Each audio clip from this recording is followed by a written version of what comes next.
we are coming to the end of this very, very shortened version of Bradford's history of Plymouth Colony. And I'm going to summarize most of what he wrote about the 1630s into the 1640s very, very quickly.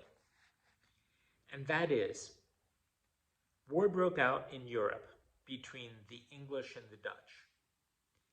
And when that happened, the colonists, the Dutch to the south and to the west, in the Connecticut Valley and in New Amsterdam, New York, and the English in Plymouth and the Massachusetts colony, and further up the coast in what was then part of the Massachusetts colony, but became Maine, and perhaps even back into New Hampshire a little bit.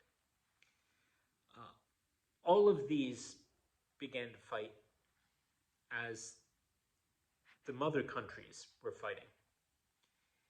And this began to take place at a time when the Narragansetts and the Pequots were already at war with one another and had been trying to draw the settlers in on one side or the other. So what you had was general mayhem. You had people fighting people, Europeans versus natives, natives versus natives, natives versus Europeans. And there were shifting alliances, and there were mistaken identities, and there were battles won and battles lost. And it just became more and more dangerous. And people began to get killed off. Villages, settlements alike.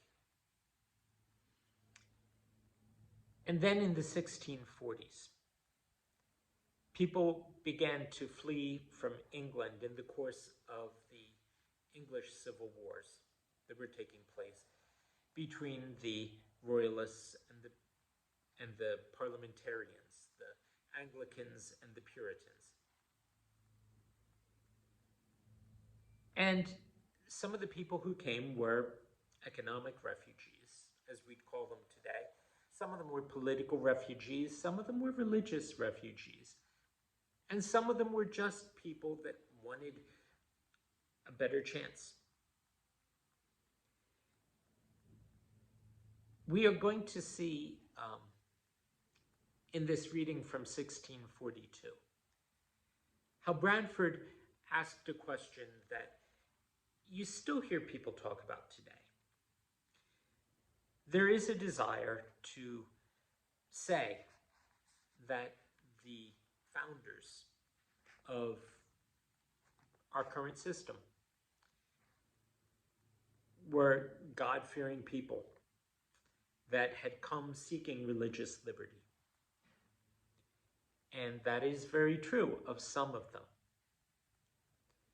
but not of all. And there's a desire, as there is often in many things, to have a clear black and white, good guys, bad guys, kind of a pattern. And there definitely were some good guys and definitely were some bad guys. But there were also people who were dealing with mixed motives, and communities that had originally thought that they could remain aloof from the world, found that they were the world. And here is a small section where Bradford begins to wrestle with that. In 1642, he gives an account that I found rather startling. I was not expecting to read it, but he gives an account of a couple people who were executed for sex crimes. I did not think I was going to be reading that. And he was a bit more explicit than I think he really needed to be. But, you know, I wasn't the editor. And I'm not going to read the details. Um, Frankly, some of them I've read and I thought, ooh. But he did start thinking after that, after these executions, about what was happening around him, and wrote this. It may be demanded, how came it to pass that so many wicked persons and profane people should so quickly come over into this land and mix themselves amongst them?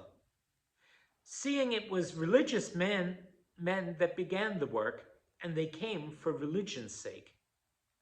I confess this may be marveled at least in time to come, when the reasons thereof should not be known, and the more because here is so many hardships and wants met withal. I shall therefore endeavor to give some answer hereunto. And first, according to that in the gospel, it is ever to be remembered that where the Lord begins to sow good seed, there the envious man will endeavor to sow tares. 2.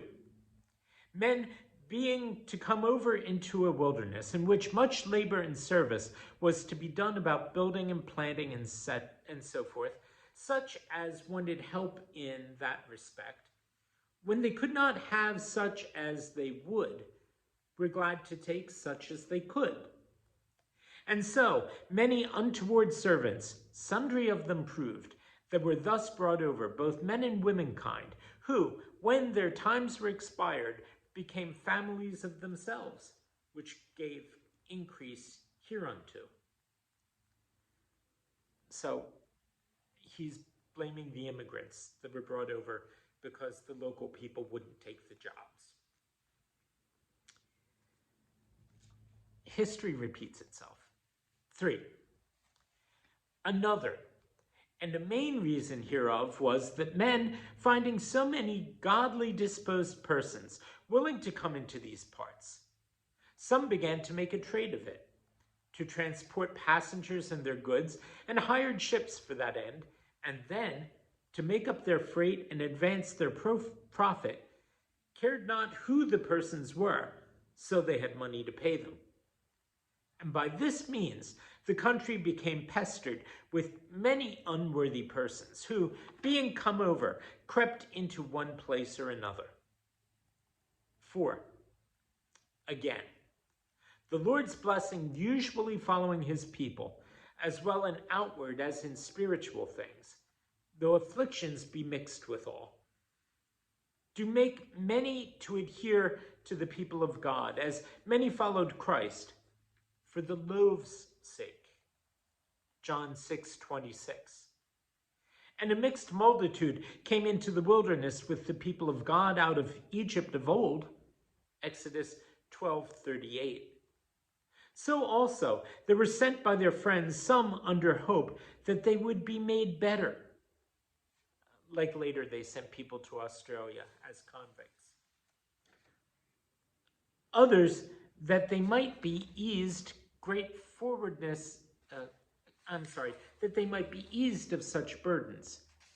And they kept from shame at home that would necessarily follow their dissolute courses.